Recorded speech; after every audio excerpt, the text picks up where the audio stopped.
अपनी चर्चा आचार्य नेमिचंद सिद्धांत चक्रवर्ती देव द्वारा रचित गोमट सार जीवकांड कर्मकांड के आधार से संग्रहित गुणस्थान प्रवेशिका की चर्चा चल रही है।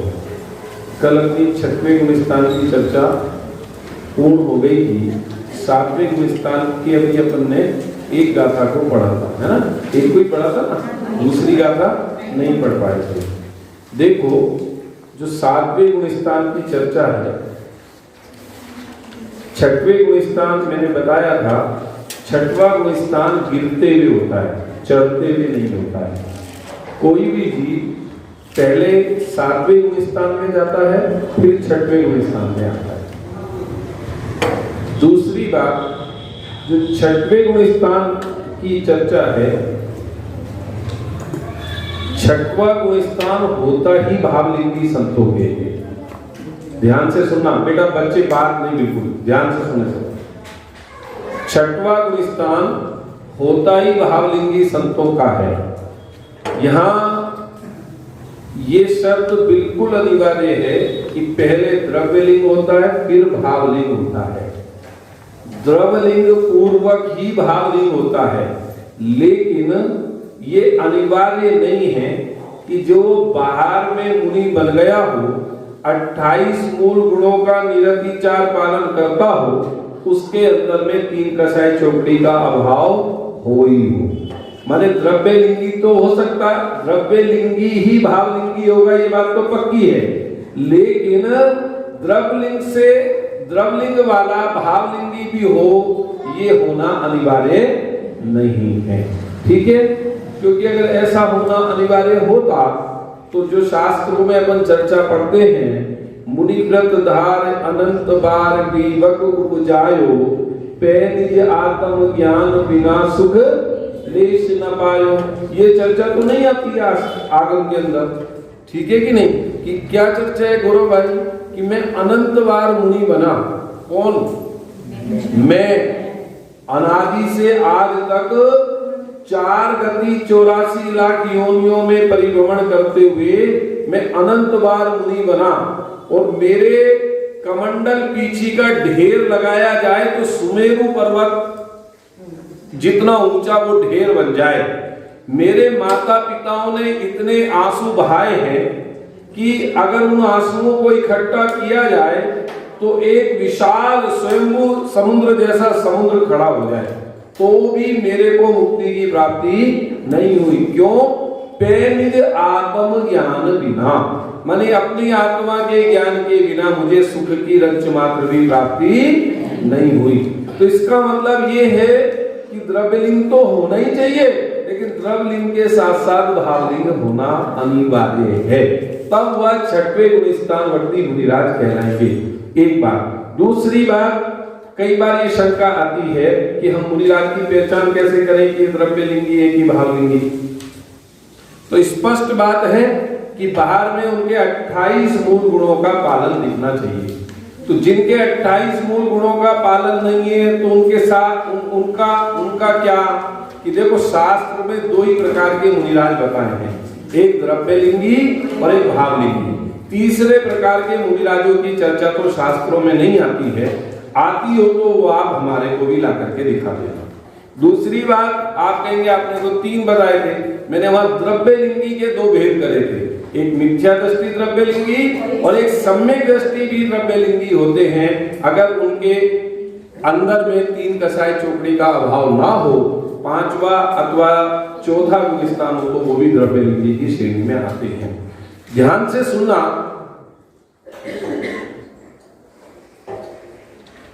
हमारे को ये ख्याल में आ गया कि ये द्रव्यलिंगी अर्थात ना ये द्रव्यलिंग में आते हैं ना ये भावलिंग में आते हैं, और बाहर में वेश उनका मुनि का है, तो अपन क्या करें?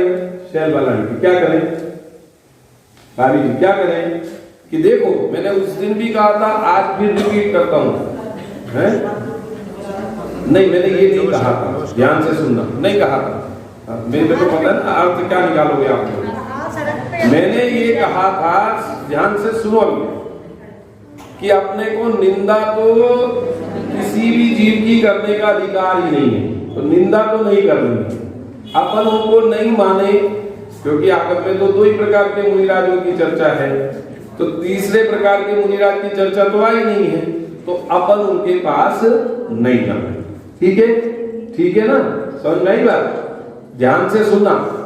अब मैंने जो बात कही थी कि हाथ जोड़ करके विनय करना, ध्यान से सुनना, मेरे शब्दों को ध्यान में लेना। हाथ जोड़ करके विनय करना कब? कि अगर आपको मार्ग में कहीं भी मिल जाए, ये कहा। समझ में आई बात? क्योंकि दूसरे लिंग की चर्चा जिनागम में नहीं आई है। फिर लोग प्रश्न करते हैं कि आज पंचम काल है, उस समय चतुर्थ काल था, तो पंचम काल में भी अग्नि गर्म होती है और चतुर्थ काल में भी अग्नि गर्म ही होती है। मुनियों का स्वरूप एक सही है, श्रावकों का स्वरूप एक सही है, सम्यक्त का स्वरूप एक सही है, गुण स्थानों का स्वरूप एक सही है, और भगवान बनने का मार्ग भी एक ही है, एक ही है, वीतराग मार्ग। देखो, एक बात तो किसी भी शर्त पर स्वीकार्य नहीं होगी कि आप कहो कि नकली हीरे को असली हीरा मान लो। लोक में आप कितने चतुर हो, आप अगर एक चांदी की अंगूठी भी खरीदने जाते हो, आजकल मैं व्यक्ति की दुकान पे मेरा माल वगैरह जाता है तो मैं उसके पास देखता हूँ, भैया ये पजेब की जोड़ी, क्या क्या नाम, गौरव जी तुम तो यार बहुत लूटते हो, बोले आपके पास एक जोड़ी पजेब लेने जाए तो ये बोलते हैं भाई साहब 5,000 रुपए की, और तुम्हारे से भारी पजेब 80 और 100 रुपए की मिल जाती है। तो बाहर से पजेब तो दोनों एक सी दिखाई देती है, लेकिन अंदर में क्वालिटी में अंतर है कि नहीं गौरव भाई? बोलो, तो ये पहचान किसको होगी? जोहरी को होगी। तो जोहरी लुटेगा नहीं। ध्यान से सुनना, ध्यान से सुनना मेरे इन शब्दों को।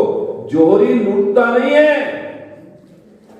जोहरी तो अपने को बचा लेता है। समझ में आई बात? और मूर्ख लोग ऐसे होते हैं कि वो लूट भी जाते हैं।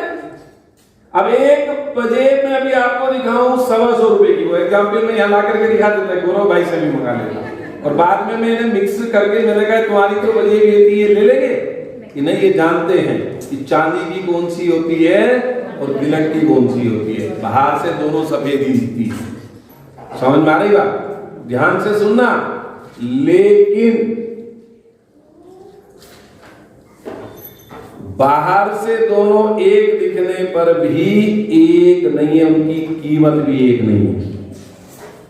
मोक्ष मार्ग की अपेक्षा बात चल रही है, यहां व्यक्ति विशेष की अपेक्षा चर्चा नहीं चल रही है। जिनागम में जो स्वरूप बताया है, आप किसको मानते हो, कैसे मानते हो, मुझे उससे कोई लेना देना नहीं है, लेकिन जिनवाणी में जो स्वरूप बताया है मुनिराजों का, वो तो हमें स्वीकार करना पड़ेगा, वही स्वीकार करना पड़ेगा अगर अपने आप को मोक्ष मार्गी बनाना है। और इसलिए नहीं कि हमें दूसरे के दोष देखना है, दूसरे की परीक्षा करना है, इसलिए कि जब हम मुनि बने तो हमारे में वो कमियां विद्यमान ना हो। ध्यान से सुनना, समझ में आ रही बात मेरी? इसलिए स्वरूप तीनों का, मैंने एक शब्द और कहा था कि सम्यक सन्मुख मिथ्या दृष्टि को भी देवशास्त्र गुरु के स्वरूप में कोई शंका नहीं होती। राजकुमार जी, स्वप्न में भी मुनिराज मतलब क्या, जिनवाणी मतलब क्या, देव मतलब क्या, उनका स्वरूप भली प्रकार निर्णित होता है। ऐसे नहीं दुर्गुण रवैये वालों की तरीके से, उनको तो किसी का भी स्वरूप ख्याल में नहीं है। गौरव जी समझ में आ रही बात? जिनको किसी ना, तो देखो आपसे कहा मौसमी ले आओ, आप माल्टा खरीद लाए, तो बोलो किसको जानते हो आप? मौसमी को जानते हो कि माल्टा को जानते हो? किसी को नहीं जानते। इतनी सी बात है, इतनी सी बात है। ये मोक्ष मार्ग है। आपको समझ में आए तो आपका भला, नहीं समझ में आए तो आपकी आप जाना। समझ में आई बात? स्वरूप तो समझना पड़ेगा। स्वरूप ज्ञान के मामले में बेईमानी नहीं होनी चाहिए। आप किसको मानते हो ये आपके ऊपर है। समझ में आ रही बात? ज्ञान के मामले में बेईमानी करोगे तो किसे ठगोगे? बोलो जरा। अपने आप को ठगोगे, किसी दूसरे को थोड़ी ठगोगे। समझ में आ रही कि नहीं आ रही बात? एक राजा हुआ ना, वो दूसरे उस राजा के यहाँ जाता था, तो उसने अपने अंगूठी में ही एक प्रतिमा बनवा ली थी। बोले मेरे को इसको भी नमस्कार नहीं करना। समझ में आ रही बात? तो इसलिए स्वरूप तो समझना पड़ेगा। मुनिराजों के जीवन में 28 मूल गुण का पालन होना ही चाहिए। नहीं होता है तो वे मुनि पद की शोभा को प्राप्त नहीं होते हैं। इसलिए मैंने ये बात आपको बताई है कि दो ही प्रकार के मुनिराजों की चर्चा आती है, एक द्रव्यलिंगी और एक भावलिंगी। और देखो कैसी गजब की बात है, आपको और हमें रात दिन चिंता है ना। एक महाराज जी कहा करते थे, वो महाराज साहब मेरे को ध्यान नहीं है, जिनको कछु नहीं चाहिए वो महाराज, वो आती है किसी को धोआ वो याद, ऐसे ही धोआ बोला करते थे। हाँ ऐसा बोलते थे वो उस समय में। तो अपने यहाँ तो जिनके तन पे न था, एक आती है भक्ति, गुरु भक्ति, बाहर में जिनके तन पे न तान, अंतर में जिनके आनंद अपार, ऐसे मेरे गुरुवर हैं, बारंबार नमो बारंबार नमो। कैसे मेरे गुरुवर कि बाहर में जिनके तन पे तार भी नहीं है, रंच मात्र भी, दिशाएं जिनके वस्त्र हैं, दिगंबर हैं वो, दिग अंबर दिशाएं जिनके वस्त्र हैं, ऐसे वे वीतरागी दिगंबर संत, उनका केवल एक ही काम लिखा। आचार्य समंतबद्ध स्वामी ने मुनिराज की परिभाषा को बताते हुए कि मुनिराज को करने लायक क्या कार्य, क्या कार्य, विषयासा वशाती तो निरारंभो परिग्रह, ज्ञान ध्यान तपोरक्ता तपस्वी सा यशस्यते। क्या कहा, विषयासा वशाती तो, जिनके 5 इंद्रियों के विषयों की आशा तीतो अतीत हो गई, समाप्त हो गई है, जिनका 5 इंद्रियों के विषयों से कछु लेना देना नहीं है। विषयासा वशाती तो निरारंभो, जो समस्त प्रकार के संभ्रम समारंभ आरंभ, यहाँ निरारंभो कहा ना, आरंभो अंत दीपक है, उसके पहले के अपना आप लगा देना, संभ्रम समारंभ आरंभ, जो समस्त प्रकार के आरंभ से रहित हैं। विषयासा वशाती तो निरारंभो परिग्रहा, और समस्त प्रकार के परिग्रह से रहित है। कौन कौन से परिग्रह से, कि दोनों प्रकार के परिग्रह, कितने प्रकार का, अभी तो एक ही प्रकार का सुना। शिल्पी सोच रही है कौन कौन सी बात बोल रहे हैं, आजकल तो समझ में नहीं आ रही। 2 प्रकार का परिग्रह है कि हाँ, एक बहिरंग परिग्रह और एक अंतरंग परिग्रह।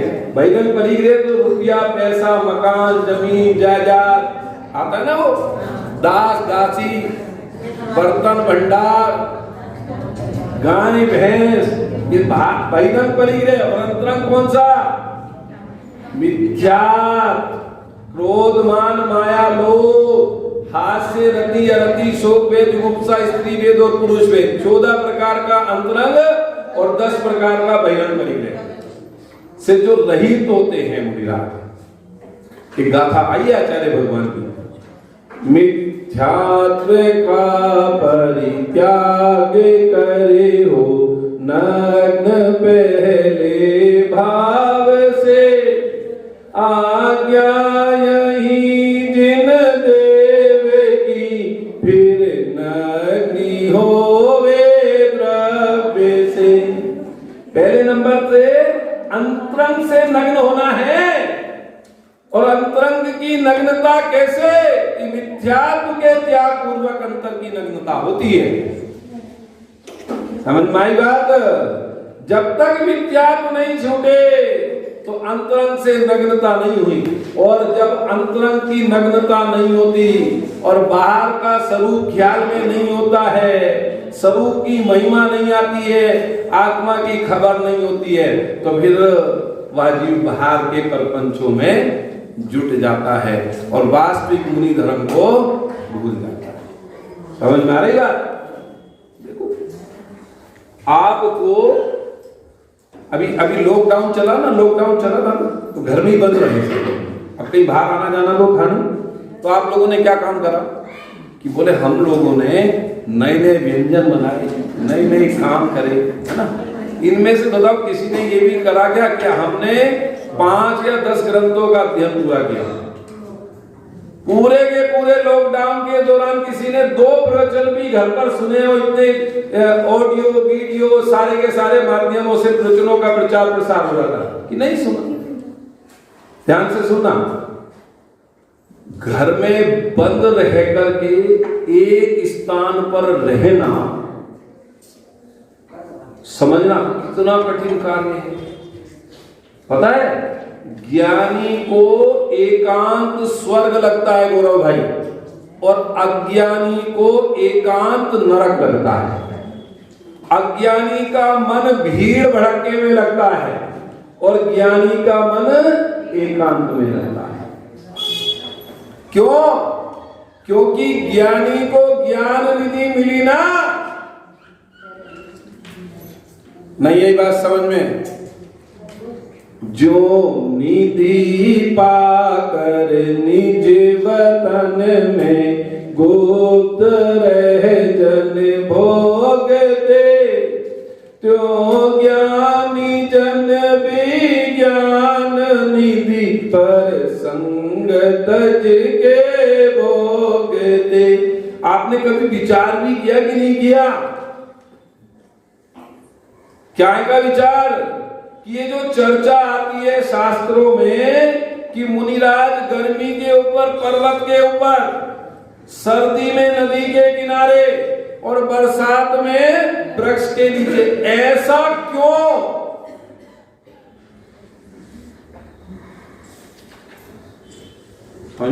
विचार किया कभी शहजादा ने?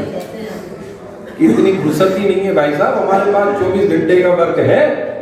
आप ही खाली होंगे तो आपके पास होगा। क्यों जी? क्यों भाभी, ऐसी है कि नहीं? बहुत सारा काम है, बहुत जिम्मेदारी है कि नहीं? विचार करो। मुनिराजों के बारे में अपन पढ़ते हैं लेकिन कभी विचार नहीं किया। क्यों? क्योंकि वो जो पहाड़ के ऊपर गर्मी की मौसम में जब सूरज तमतमाता हुआ होता है, वहां पर पशु वो कोई पक्षी भी जाकर के नहीं फटकता है। और जब पक्षी भी नहीं आता है तो वो जो आत्मा के आनंद का भोग करते हुए होते हैं ना, आत्मा के स्वरूप में मग्न रहते हैं, आत्मा के अतीन्द्रिय स्वाद का रसास्वादन करते हैं, तो वहां उनके उस रसास्वादन में कोई विघ्न बाधा डालने वाला नहीं होता। इसलिए विषम परिस्थितियों में मुनिराज आत्मा का ध्यान करते हैं। जो निधि पाकर निज वतन में गुप्त रहे जन भोगते। आपको एक निधि मिल जाए, हीरा मिल जाए, तो बोलो किस किस को दिखाते फिरोगे? चोरी से चुपचाप छुपा करके एकांत में ले जाकर के रख दोगे।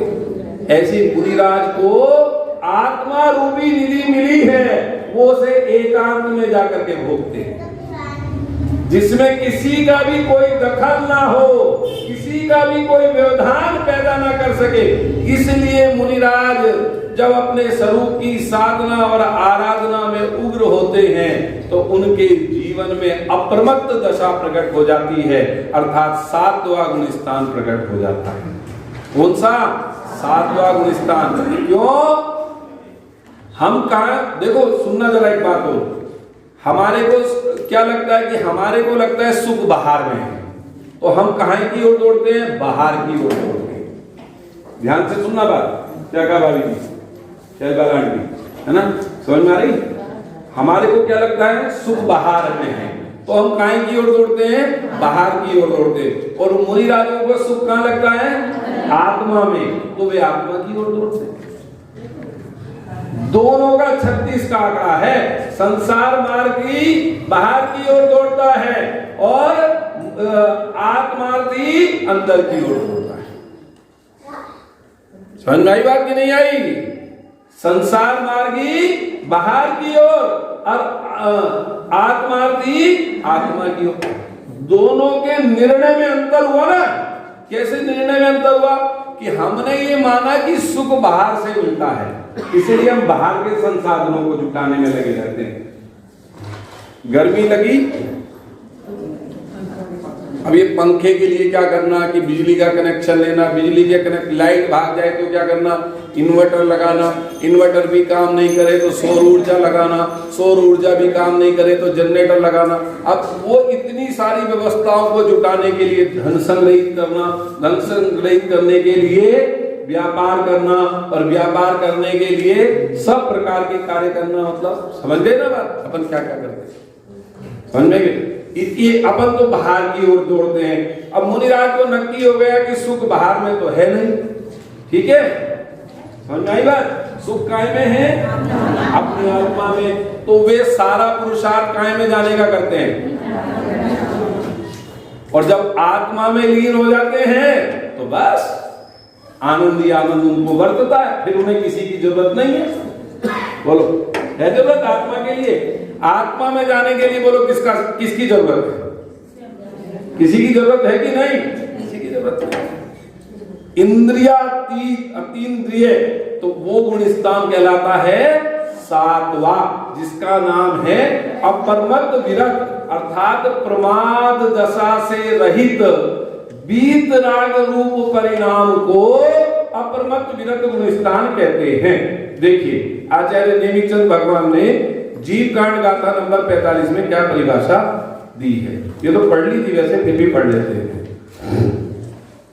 संजननो कसायाणुदो, संजननो कसायाणुदो, मंदो जदा तदा होदी, अपमत्त गुणो तेन ये, अपमतो संजतो होदी। संजलन कसाय तथा नो कसाय के मंद उदय के समय अर्थात निमित्त से प्रमाद रहित होने वाली वीतराग दशा को अपरमत्त गुणस्थान कहते हैं। आचार्य नेमिचंद ने ही गोमठ सार जीव कांड गाथा नंबर 46 में स्वस्थान अपरमत्त गुणस्थान की ध्यान की मुख्यता से भेद सहित परिभाषा निम्नानुसार भी दी है, जो विशेष महत्वपूर्ण है। देखो, सातवें गुणस्थान के दो भेद हैं। एक स्वस्थान अपरमत्त विरत, ध्यान से सुनना, लिख लेना, इसमें भी शायद नाम आएंगे दोनों, लेकिन फिर भी लिख लेंगे। एक स्वस्थान अपरमत्त विरत और एक सातिशय अपरमत्त विरत। जो झूला झूलते हैं मुनिराज, है एक भजन में बोलते हैं ना, क्षण क्षण में अंतर्मुखी होकर सिद्धों से बातें करते हैं, सिद्धों से बातें करते हैं। ध्यान से सुनो क्या कहा, स्वस्थान अपरमत्त विरत और सातिशय अपरमत्त विरत। जो झूला झूलते हैं कभी छठे में, कभी सातवें में, कभी छठे में, कभी सातवें में, तो वो स्वस्थान अपरमत्त विरत में होता है ये झूला, समझ में बात। और इस पंचम काल में, है ना, ऐसा कहते हैं कि स्वस्थान अपरमत्त विरत तक ही जीव जा सकता है। सातिशय अपरमत्त विरत में दूसरे भाग में जो जीव जाएगा वो श्रेणी की तैयारी करेगा, समझ में आ गई बात, वो श्रेणी की तैयारी करेगा। इसलिए सातवें गुणस्थान के प्रथम भाग तक इस पंचम काल में मुनिराज जा सकते हैं और जाएंगे, क्योंकि पंचम काल के आखिर तक भावलिंगी दिगंबर संत होंगे होंगे होंगे और होंगे, समझ में आई बात। 1000 वर्ष के काल में एक कल्कि होगा जो जिन धर्म का विध्वंसक होगा। 500 वर्ष के काल पर एक उपकल्प ही होगा, वो भी जिन धर्म का विध्वंसक होगा। और उनके काल में एक एक अवधि ज्ञानी मुनिराज, मेरे को ध्यान है, मेरे ख्याल में ऐसा आ रहा है कि अवधि ज्ञानी मुनिराज होंगे जो जिन धर्म की पुनः स्थापना करेंगे उनके काल में, वो धर्म को नुकसान पहुंचाएंगे और वो धर्म की स्थापना करेंगे। समझ में आई बात? समझ में आ रही? पंचम काल के आखिर तक दिगंबर मुनिराज होंगे। हम ध्यान से सुनना बात। जो ये कहे कि दिगंबर मुनिराज होते ही नहीं है कि बिल्कुल गलत। होंगे, आखिर तक होंगे पंचम काल के। समझ में आ गई बात कि नहीं आई बात? क्या कहा? स्वस्थान परमत विरत और सातिशा परमत विरत। तो अब स्वस्थान में ध्यान की मुख्यता से चर्चा की गई है। नट्ठा शेष प्रमादो वे गुणशीलो लिमंडियोणानि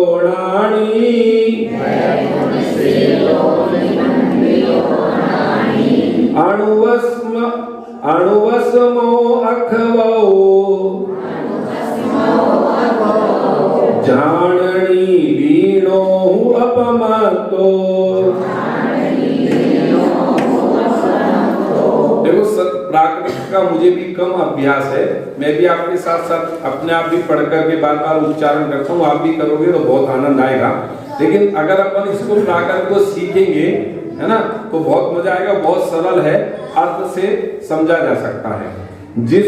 जिनके व्यक्त और अव्यक्त सभी प्रकार के प्रमाद नष्ट हो गए हैं, जो व्रत गुण और शीलों से मंडित हैं, जो निरंतर आत्मा और शरीर के भेद विज्ञान से युक्त हैं, जो उपशम और छपक श्रेणी पर आरूढ़ नहीं हुए हैं और जो ध्यान में लवलीन हैं, उन्हें अप्रमत्त संयत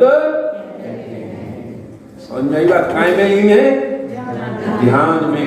तो मैंने अभी आपको एक गाथा सुना, श्लोक सुनाया था समंत गोस्वामी का, विश्यासा वसाती तो निरारंभो परिग्रह, कि मुनिराज इन चीजों से तो रहित होते हैं। तो फिर वे करते क्या है मुनिराज? कि ज्ञान, ध्यान, तपोरक्ता, बस दो ही काम है मुनिराज के लिए, तीसरा काम नहीं। तुम्हारे लिए मंदिर, धर्मशाला, औषधालय, तुम्हारे विधान आदि, समझ में आई बात? ये मुनिराज का कार्य नहीं है। प्रेरणा तो दे सकते हैं कि तुम्हें मंदिर बनवाना चाहिए, पूजन विधान करना ही चाहिए, क्योंकि सत्कर्मों को कौन बताएगा, लेकिन वे करवाने नहीं बैठ जाएंगे तुम्हारे। करवाने बैठ जाए तो समारंभ और का दोष आ जाए। स्वरूप तो समझना पड़ेगा भाई साहब, गोरखी। समझ में आई बात कि नहीं आई? अरे समझ में आ रही बात? स्वरूप समझोगे नहीं तो तीन काल में भी कल्याण होने वाला नहीं है। ये जैन शासन है, आंख मीच करके। समझ में आ रही बात कि नहीं आ रही है? आंख मीचने वाला धर्म नहीं है ये, तो मिची हुई आंख को भी खोलने वाला धर्म है भाई साहब। तो वो आता ना, एक डॉक्टर साहब की पूजन में आता, पहले ज्ञान मिटाने को दीपक था जग में उजियारा। भाई पहले अंधेरा होता था तो क्या जलाते थे आप? दीपक है। अज्ञान जगत के अंधकार को मिटाने के लिए दीपक जलाया जाता था।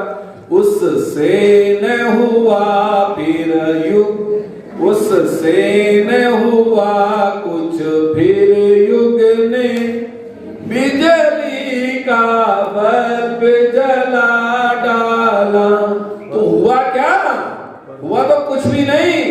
पैदु भेद ज्ञान की आंख न दी, क्या कर सकती थी यह ज्वाला।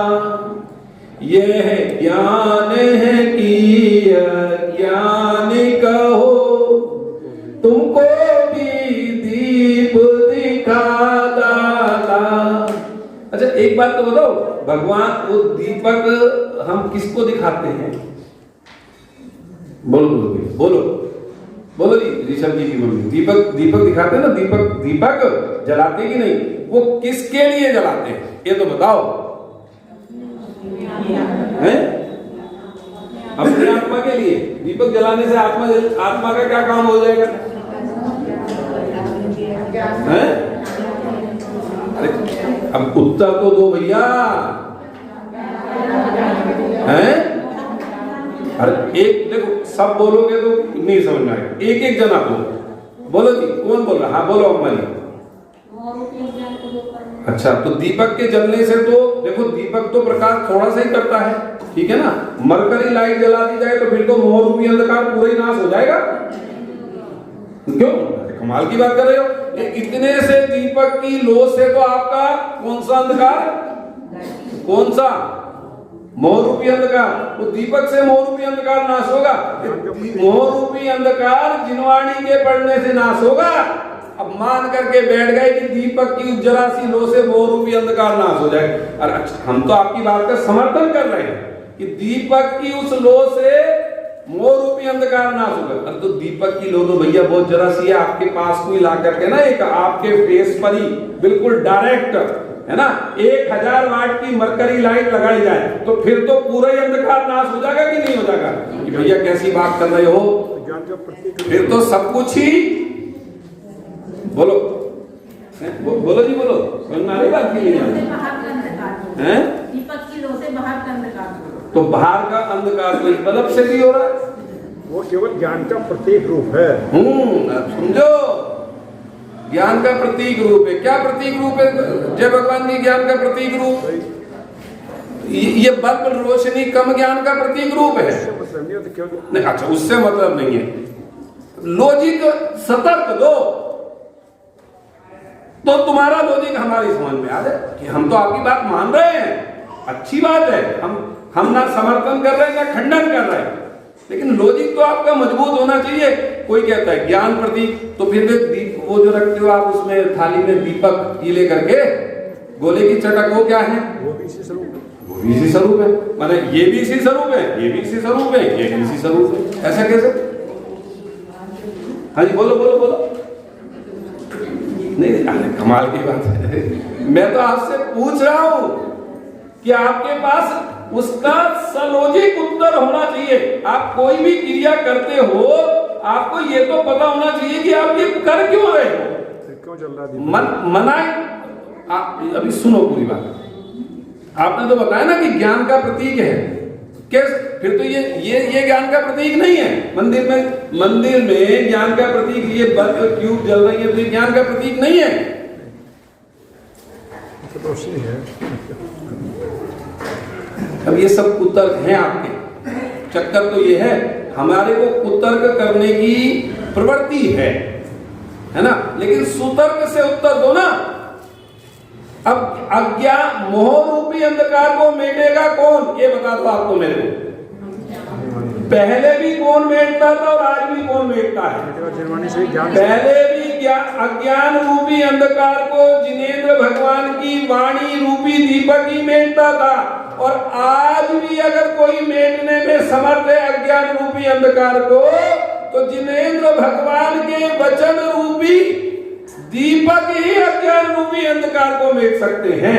लेकिन स्वरूप समझा नहीं, डमाडम बज रही थी तो इनने देखा उनने देखा, तो बच्चा अपन ने अब उनके लॉजिकली नाम देने चालू कर दिए। वैसी वैसी परिभाषाएं जगत में प्रसिद्ध हो गई। अभी जैसे भाई साहब ने दिया ज्ञान प्रतीक है, और वो कोई और जाओगे कोई और प्रतीक बताएगा। अब बोलो विचार तो करो,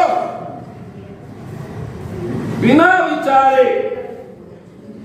देखो मेरी बात समझना, हर काम को करने के पीछे लॉजिक होता है। क्यों? आप रोटी क्यों बनाती हो रितु जी? रोटी, अरे नहीं, कैसी बात कर रही हो? ये पड़ोसन बना रही थी तो इनने देखा कि ये रोटी बना रही है तो मैं भी बनाने लग गई। अब ये भी बना रही थी तो इनने देखा कि तो ये भी बनाने लग गए। ये रोटी बनाने का प्रयोजन है ना। अब बिना प्रयोजन के, है ना, आप करोगे या नहीं करोगे ये तो आपकी भवितव्यता है। मैं तो स्वरूप समझा रहा हूं और समझाऊंगा जरूर जब चर्चा आई है। 3 प्रकार के दीपक बताए थे ना, आदि दीपक, मध्य दीपक और अंत दीपक। समझो गौरव भाई, ये भेड़ चाल का धर्म नहीं है, ये जैन धर्म है, जैन धर्म। कि इसकी देखा देखी उनने करी, उसकी देखा देखी उनने करी, उसकी देखा देखी उनने करी, उसकी देखा देखी उनने करी। आप मेरे पास जिसको समझने की और विशेष जिज्ञासा हो तो वो आ जाना। आप जहां तक लॉजिक करोगे मैं वहां तक उत्तर देते हुए आपको समझा सकता हूं, लेकिन समझने की जिज्ञासा तो चाहिए।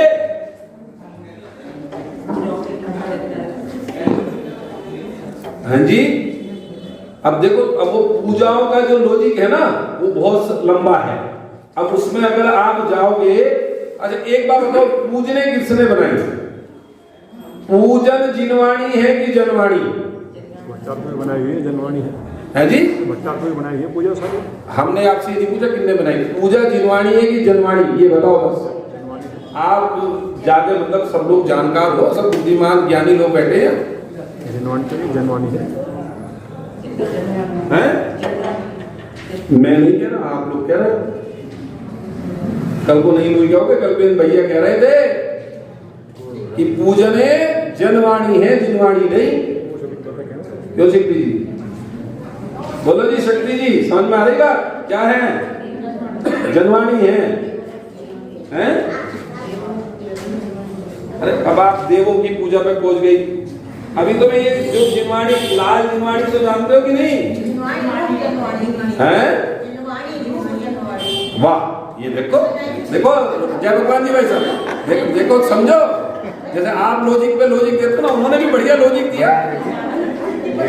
हाँ देखो, मैं कह रहा हूं ना, एक से एक व्यक्ति है, महानता की कोई कमी किसी की है नहीं। हाँ जी, हाँ।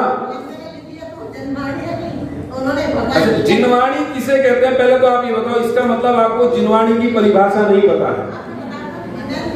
अरे मैंने बताई, तुम्हारे याद कर रही, अगर याद रहती तो फिर तुम ये बात कहती नहीं। अब पहले मेरी बात का उत्तर दो, अपनी बात का नहीं। मेरे को एक बात का उत्तर दो कि जिनवाणी किसे कहते हैं? जिनेंद्र भगवान की वाणी को कहते हैं। तो भगवान महावीर की वाणी में आया होगा कि पूजन मेरी इस प्रकार से करना, आया भाई? अरे बोलो, अब पहले उत्तर तो दो कि ये जितनी भी पूजनों की रचना हुई है, ये तो भक्तों ने भगवान की भक्ति के आवेग में आकर के पूजनों की विधानों की रचना की है। उन विधान और पूजनों के माध्यम से भगवान का गुणानुवाद किया गया है। तो वे तो आपने और हमने जिसकी जैसी भक्ति, शक्ति और भावना, ज्ञान हुआ उस हिसाब से कही, लेकिन जिनवाणी तो असली वे हैं जिसमें साक्षात भगवान की वाणी आई, और वे वाणी है ग्रंथ। द्वादशांग वाणी किन्हें कहते हो आप? वो कहलाते हैं ग्रंथ। समय सार, नियम सार, अष्टपाउर, पंचास्तिकाय, रतनखंड सावकाचार, आदि पुराण, पद्म पुराण, ये चारों अनुयोग के ग्रंथ ये जिनवाणी कहलाते हैं भाई साहब। समझ में आई बात की नहीं आई? अब पूजनों में कोई कुछ भी लिख दे, समझ में आ रही बात? तो वो पूजन में लिखने के कारण समझ में आ गई बात की नहीं आ गई? पढ़ राउंड है नहीं तो उसे पढ़ कहाँ रहे, सही है गलत, सब सही पढ़ रहे हैं। मैं तो कहता हूं कि जो 5 पूजन भी कर रहा है हमें उससे प्रेरणा लेनी चाहिए, बढ़िया है 5 पूजा कर रहा है, लेकिन भाई समझो वो जिनवाणी नहीं है, वो जनवाणी है। वो भगवान के प्रति आपकी भक्ति है, और भगवान आपको क्या उपाय बता रहे, उसका नाम है जिनवाणी। ये जो अपन चर्चा कर रहे हैं ना, ये जनवाणी की चर्चा नहीं कर रहे, जिनवाणी की चर्चा कर रहे। अब चक्कर ये है, जिनवाणी के नाम पर अपने दिमाग में एक पुस्तक बैठ गई लाल वाली। जिनवाणी मतलब लाल वाली पुस्तक, जबकि उसके अंदर जो तत्वार्थ सूत्र है वो जिनवाणी है। आचार्यों के जितने भी उसके अंदर सूत्र आदि हैं वो सब जिनवाणी के अंग हैं, समझ में आ रही बात। लेकिन बाकी जितना हिस्सा है वो जिनवाणी का अंश है। तो जब मुनिराज अपने आत्मा के स्वरूप में लीन होते हैं, अतीन्द्रिय सुख का वेदन करते हैं, तो उनके कोई भी प्रमाद नहीं रहता। जो 15 प्रकार का प्रमाद बताया था, 4 विकटाएं, 5 इंद्रिय के विषय, क्रोध, मान, माया, लोभ, निद्रा और स्नेह, 15 प्रकार के प्रमादों से रहित हो जाते हैं, तब उनके अप्रमत्त विरत गुण स्थान प्रकट हो जाता है। और उस अप्रमत्त विरत गुण स्थान के 2 भेद हैं, सातिश अप्रमत्त विरत, स्वस्थान अप्रमत्त विरत। ठीक है, यहाँ तक की बात समझ में आ गई कि नहीं आ गई? आ गई। चलो जी बोलिए। दीपक का प्रयोजन क्या?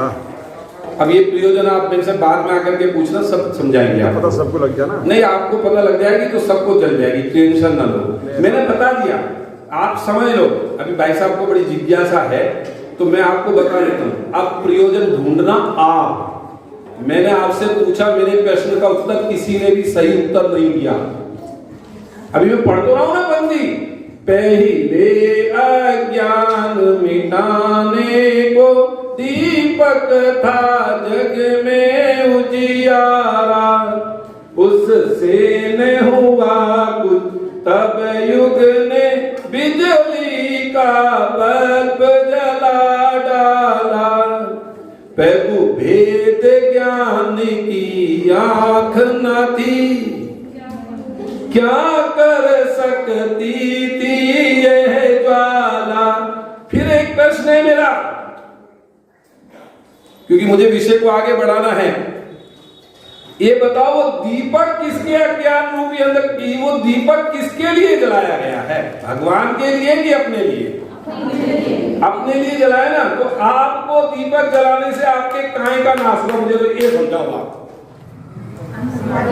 हैं? कौन से अंधकार का है? अच्छा, भेद ज्ञान होता है किसी का नहीं मान्य।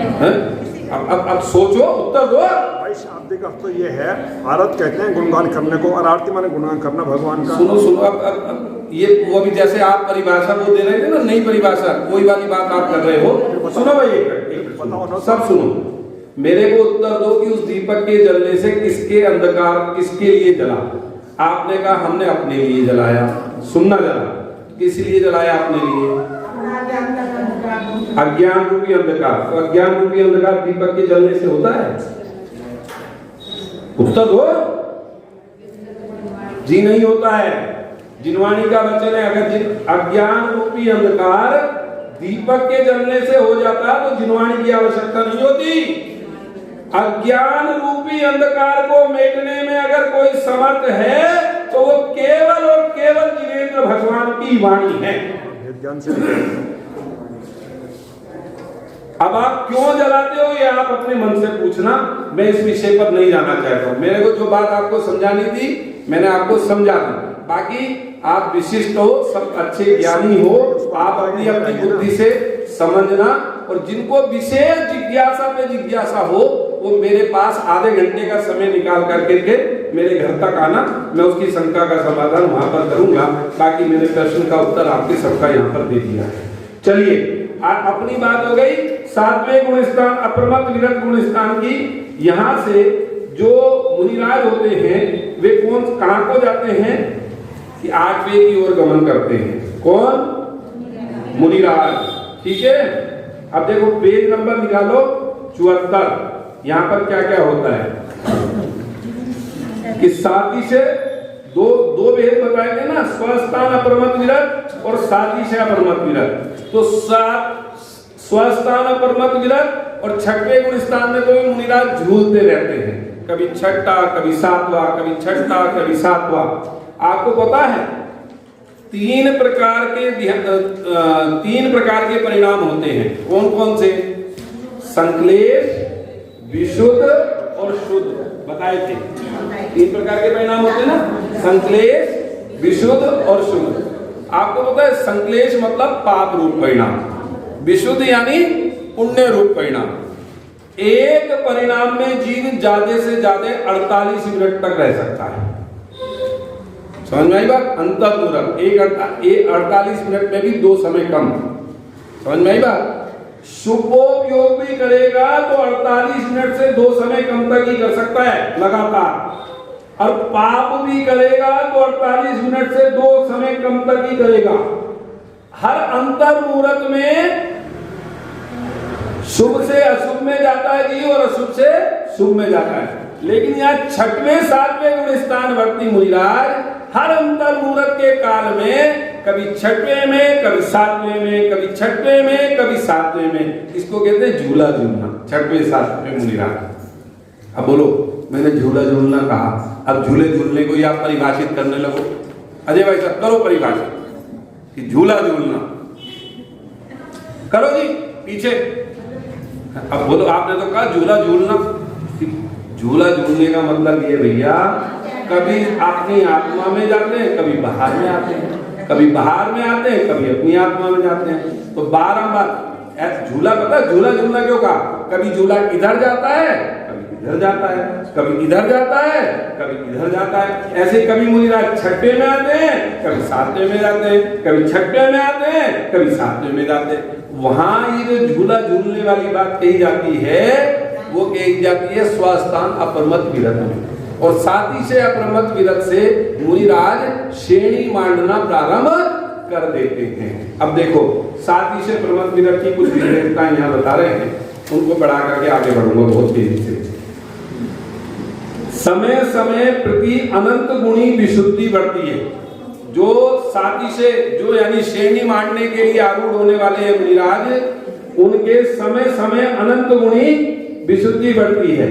स्थिति बंधापसरण अर्थात नवीन कर्म का बंध क्रम से कम कम स्थिति सहित बंधता है। जो नवीन कर्मों का बंध होता है उस वह क्रम से कम कम स्थिति ये बनता है। प्रशस्त प्रकृतियों का अनुभाग समय समय अनंत गुना बढ़ता है, और अप्रशस्त प्रकृतियों का अनुभाग समय समय अनंत गुना घटता है। यहाँ अप्रमत्त शब्द आदि दीपक है। यहाँ से लेकर ऊपर के सभी गुण स्थान अप्रमत्त ही हैं। ठीक है, समझ में आ गई बात? क्या कहा? प्रशस्त प्रकृतियों का स्थिति, प्रशस्त प्रकृतियों का अनुभाग, अनुभाग मतलब फल देने की शक्ति बढ़ती है प्रति समय। ठीक है, समय समय बढ़ती है, और अप्रशस्त प्रकृतियों की फल देने की शक्ति घटती है। और अप्रमत्त शब्द यहाँ पर क्या है? आदि दीपक। आदि दीपक मतलब कि यहां से लेकर 7वें से लेकर और 14वें तक जितने भी गुण स्थान वर्ती मुनिराज वे सब अप्रमत्त विरत हैं, अर्थात शुद्धोपयोग रूप उनकी दशा है। उनके किसी भी प्रकार का कोई प्रमाद नहीं होता है। ठीक है, चलिए 8वां गुण स्थान अपूर्वकरण, गाथा जरूर पढ़ेंगे आज आचार्य श्री। और यहाँ पर 7वें गुण स्थान में संजलन कषाय और नो कषाय का मंद उदय होता है। ध्यान से सुनना, अपूर्वकरण गुण स्थान में जो 7वां गुण स्थान मुनिराजों के होता है, वहां संजलन और नो कषाय का मंद उदय होता है। अपूर्वकरण गुण स्थान आचार्य श्री नेमीचंद ने गोमठ सार दीपकांड गाथा नंबर 50 में अपूर्वकरण गुण स्थान की परिभाषा निम्नानुसार दी है। अंतो मुहूर्त कालम, अंतो मुहूर्त कालम, गमि मूढ़ अदापवत करणम तम, गमि मूढ़ अदापवत करणम तम, पटी संयम संयुक्तो, पटी संयम संयुक्तो, फिर गलत बोला जा रहा है। पटिये संयम सुजंतो, अपूर्वकरणम सम्मिल्ययै,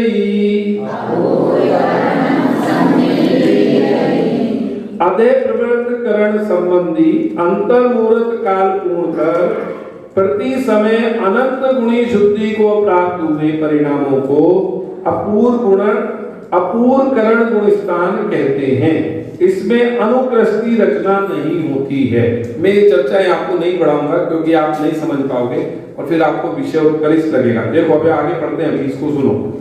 इस गुण स्थान का नाम, पूर्ण नाम अपूर्व करण प्रविष्ट शुद्धि संयत गुण स्थान है।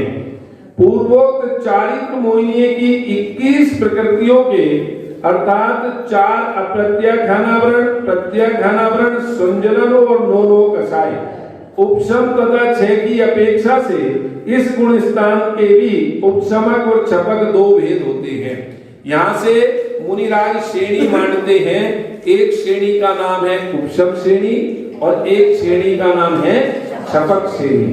जब यहाँ से मुनिराज श्रेणी मानते हैं तो वे वहां पर अनंतानुबंधी की भी संयोजना कर चुके होते हैं और इसलिए वहां पर 21 कषायों की बात कही है, वो अनंतानुबंधी की बात यहाँ पर नहीं दी है। समझ में आ गई बात? अब देखो, अपूर्व करण प्रविष्ट शुद्धि संयत संबंधी स्पष्टीकरण। अपूर्व करण, अ माने नहीं, पूर्व माने पहले, अपूर्व यानी अत्यंत नवीन, करण मतलब परिणाम, अर्थात पूर्व में कभी प्रकट नहीं हुए ऐसे अत्यंत नवीन शुद्ध परिणाम। ऐसी विशुद्धि बढ़ती है कि जीवन में कभी भी ऐसी विशुद्धि उनके पैदा नहीं हुई, ऐसे शुद्ध परिणाम उनके कभी नहीं हुए। इसलिए इस गुणस्थान का नाम क्या है? अपूर्व करण गुणस्थान, अर्थात पहले कभी जो परिणाम ना हुए हो जीवन में। समझ में आ गई बात? मतलब आत्मा में उपयोग गया और उसी में तन्मयता बढ़ती जा रही है ना? देखो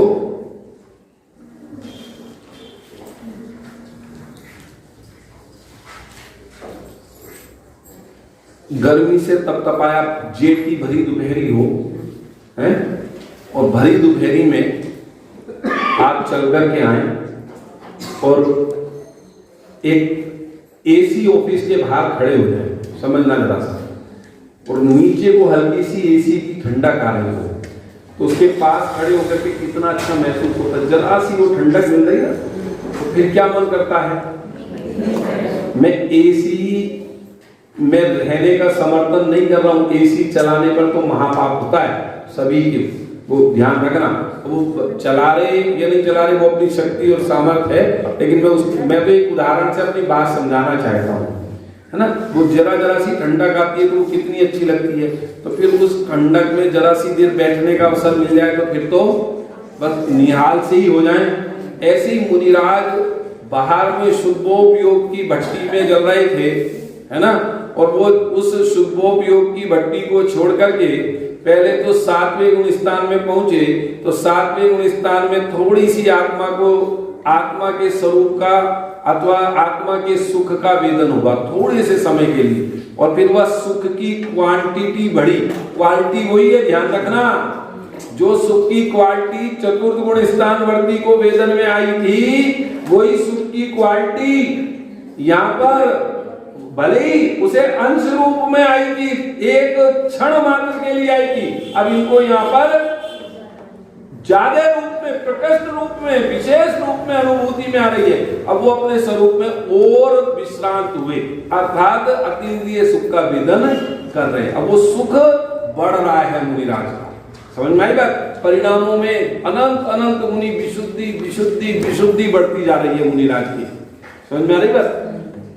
चलवाला आंटी समझ में आ रही? विशुद्धि बढ़ रही है स्वरूप में, जैसे जैसे नजदीक होते जा रहे, गुप्त होते जा रहे। समझ में आई बात?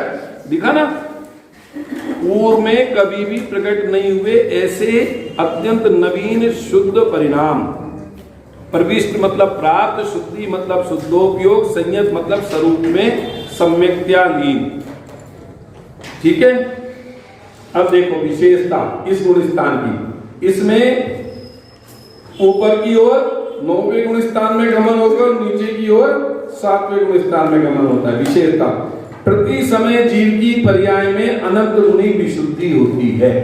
प्रति समय जैसे जैसे स्वरूप में तल्लीन होते जाते हैं वैसे वैसे उनकी अनंत गुणी विशुद्धि बढ़ती चली जाती है। पूर्ववत कर्मों का असंख्यात गुना स्थिति कांडा घात होता रहता है। पूर्व कर्म झरते रहते हैं जिसको अपन निर्जरा कहते हैं। समझ में आ रही बात?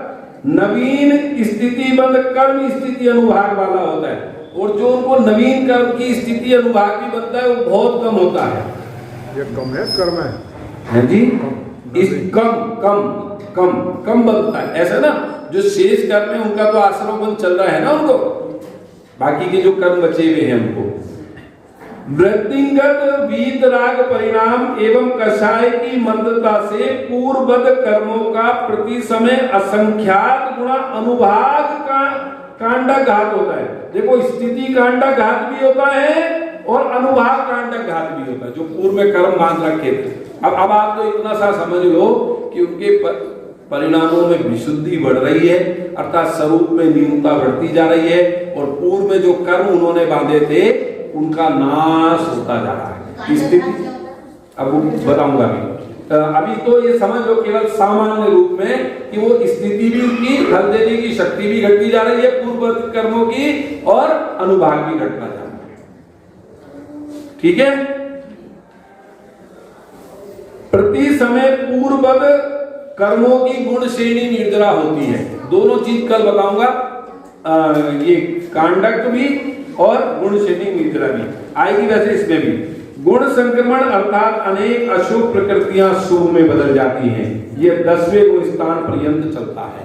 बहुत सारी अशुभ प्रकृतियां हैं वो उनका संक्रमण होकर के कैसी हो जाती हैं, वे शुभ प्रकृतियां रूप में हो जाती हैं। भिन्न समयवर्ती जीवों के परिणाम असमान अर्थात भिन्न होते हैं। गुण स्थान के नाम के अनुसार प्रति समय परिणाम अपूर्व अपूर्वी होते हैं। भिन्न भिन्न समय में जीव 7वें गुण स्थान में पहुंचे तो उनके परिणाम भिन्न भिन्न ही रहते हैं, क्योंकि गुण स्थान का नाम ही अपूर्वकरण है, अर्थात अपूर्व अपूर्व अपूर्व अपूर्व परिणाम उनके होते रहते हैं।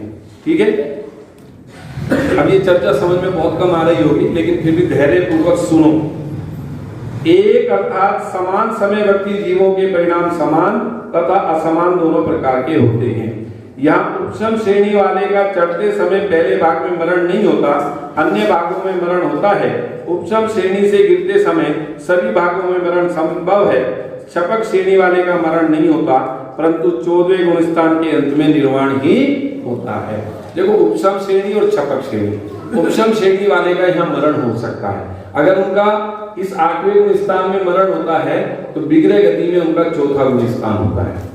समझ में आई बात को? सीधे डायरेक्ट बिगड़े गति में 4थे गुण स्थान में आ जाएंगे। और क्षपक श्रेणी वाले मुनिराज तो उनका तो मरण हो गई नहीं, वो तो निर्वाण की प्राप्ति करेंगे, भगवान बनेंगे, है ना। उपशम मतलब जो कर्मों को दबाते हुए चलता है और क्षपक मतलब जो क्षय करते चलता है, जो सत्ता से ही उनका नाश करते चलता है, वो क्षपक श्रेणी वाले। इस प्रकार जब मुनिराज अपने स्वरूप में तन्मयता को प्राप्त होते हैं तो उनके अनंत अनंत गुणी विशुद्धि बढ़ती चली जाती है और विशुद्धि के प्रभाव से पूर्ववत कर्मों की स्थिति अनुभाग कांडघात होते रहते हैं। गुण श्रेणी निर्जरा होती रहती है, पूर्ववत कर्मों की निर्जरा होती चली जाती है और धीरे धीरे धीरे धीरे बढ़ते हुए वे 9वें गुण स्थान में प्रवेश कर जाते हैं और उस गुण स्थान का नाम है अनिवृत्तिकरण गुण स्थान। इस प्रकार हम सभी भी इन गुण स्थानों का स्वरूप समझते हुए अपनी परिणति में इन गुण स्थानों के फल स्वरूप अपने सिद्धत्व स्वरूप को प्रकट करें। इसी पवित्र और मंगल भावना के बाद अपनी बात को समाप्त करूंगा, लेकिन पहले